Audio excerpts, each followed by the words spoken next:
Ini adalah senyum normal. Ini adalah senyum takut. Kalau ini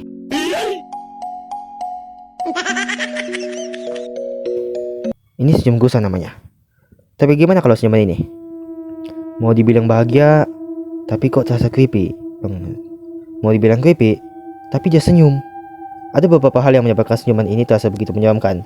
The Truth Behind a Smile 2020 adalah sebuah gacha live mini movie bergenre horror anti-mainstream yang bisa membuat orang yang menonton ini merinding hanya dengan sebuah senyuman. Tanpa kita tahu konteksnya pun, bulu kuduk gak perlu dirangsang, langsung kerasa tegang. Kenapa? Karena misplaced atau salah tempat. Ketika lu ngelihat ada anak kecil ekspresinya ketawa disturbing gitu, atau senyum disturbing, terus megang pisau, ya something wrong with the person gitu loh. Nah, ternyata ada penjelasan medis atau biologis atau whatever lah namanya itu mengenai hal ini. Nah, pada dasarnya, manusia secara alami sensitif terhadap ekspresi wajah orang lain. Senyuman yang tidak sesuai dengan konteks atau terlihat aneh dapat memicu perasaan ketidaknyamanan.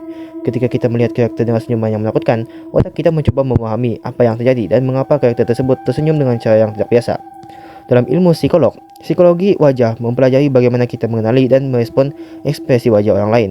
Senyuman adalah salah satu ekspresi emosi yang kuat. Ketika kita melihat senyuman, otak kita secara otomatis mencari tahu apakah itu senyuman yang ramah, senyuman yang menakutkan, atau bahkan senyuman palsu.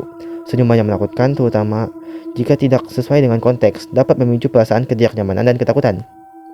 Terus gimana dengan senyuman mereka? Kita semua tahu bahwa senyuman ini adalah senyuman dengan tujuan mengancam dan mengintimidasi. Tapi kenapa kita bisa merasa bahwa senyuman ini adalah bentuk ancaman atau intimidasi? Berdasarkan riset dan kesoktahuan gue juga, yang membuat senyuman orang-orang seperti ini menakutkan adalah karena bentuk dan lebar senyuman juga memainkan peran. Senyuman yang sempit dengan bibir yang mengepal atau gigi yang terlihat dapat memberikan kesan bahwa karakter tersebut memiliki maksud yang tidak baik. Senyuman yang hanya melibatkan bibir atas atau bawah juga dapat menciptakan kesan yang mengintimidasi. Jadi, sebagai teman lu yang baik, gue cuma mau mengingatkan pentingnya memahami komunikasi non-verbal dan bagaimana ekspresi wajah dapat mempengaruhi interaksi sosial. Jadi ekspresikan apa yang lu rasakan.